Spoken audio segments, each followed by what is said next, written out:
নেত্রকোনার ১১ বছর বাচ্চার পেটে ৬ মাসের বাচ্চা জন্ম নিচ্ছে। নেত্রকোনা এক শিক্ষকের লালসার শিকার হয়ে ৬ মাসের অন্তঃসত্ত্বা ১১ বছরের মাদ্রাসা ছাত্রী।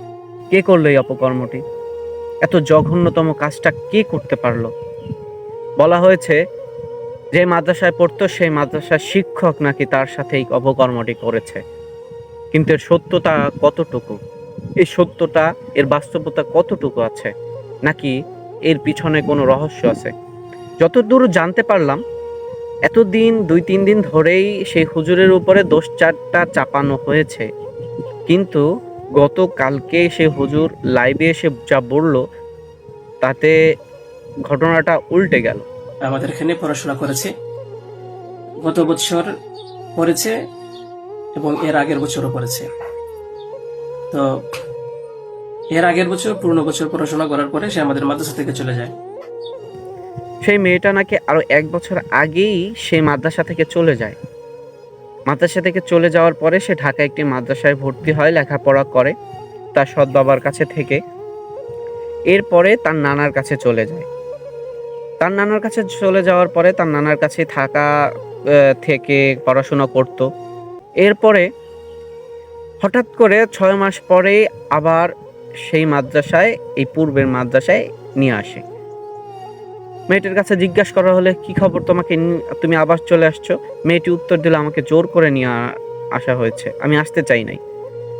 এই জোর করে আনার কারণটা কি? অবস্থা, কোথা থেকে আসছো? সে বললো যে ঢাকায় চলে গেছিলাম, এখন নানা ভাই জোর করে নিয়ে আসছে আমারে।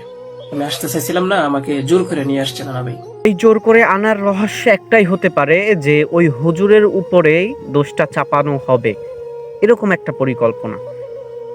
সেই হুজুর একটা তথ্য দিল, যখন ঢাকায় থাকতো তখন নাকি মেয়েটি তার নানার কাছেই থাকতো। পরবর্তীতে আমরা এটাও জানতে পারি যে মেয়েটা তার এই নানার সাথে রাতের বেলা ঘুমায়, সে নিজেই বলছে। এমনকি একসাথেই ঘুমাইতো, সেই মেয়েটি বলেছে নাকি হুজুরের কাছে, যখন জিজ্ঞাসা করা হলো। কিন্তু দীর্ঘ ৬ মাস হলো সেই মেয়েটিকে আবার তারা নিয়ে গেল। নিয়ে যাওয়ার পরে এই ৬ মাস পরে এই তথ্যটি দেওয়া হলো, এই নিউজটি বের হলো। আসলে এই সত্যটা কতটুকু? সে হুজুর বলেছে, আমাকে যদি আপনারা বিশ্বাস না করেন, আমাকে যদি আপনাদের বিশ্বাস না হয়, তাহলে আমার ডিএনএটা টেস্ট করতে পারেন। এখন আমরা সঠিক বিচারটা চাই, সঠিক তথ্যটা আমরা চাই, যাতে সে হুজুরের উপরে অপবাদটা না দেওয়া হয়। আসলে কি এটা কোনো ষড়যন্ত্র, না বেঁচে যাওয়ার একটা ফাঁদ?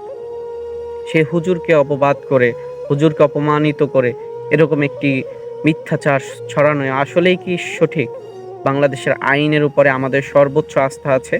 আমরা চাই এটি সঠিক একটি তদন্ত করে সঠিক একটি বিচার করা হোক। আর যদি এই ঘটনাটি হুজুর করে থাকে, তাহলে এই হুজুরকে প্রকাশ্যে এনে পাথর নিক্ষেপ করে হত্যা করা হোক, যাতে একজন হত্যা হলে সবার শিক্ষা হয়ে যায়।